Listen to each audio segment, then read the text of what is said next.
जितना घमंड आर्यभट्ट को शून्य की खोज करने पर नहीं हुआ था, उससे ज्यादा आजकल घमंड साइंस पढ़ने वाले युवाओं को हो रहा है। कॉमर्स और आर्ट्स वाले लोग को तो बकचोनहर समझ रहे हैं।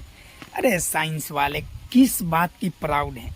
अब हम ही को देख लो, ऐसा लगता है कि मेरा पीसीएम कंप्लीट हो गया है।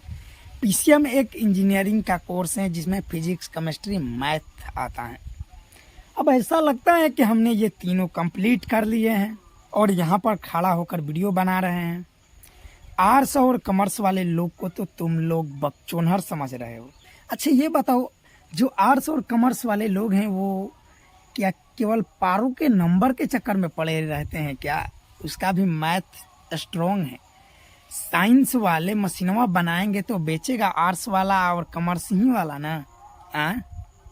बेचेगा आर्ट्स वाला। और काउंटिंग के जो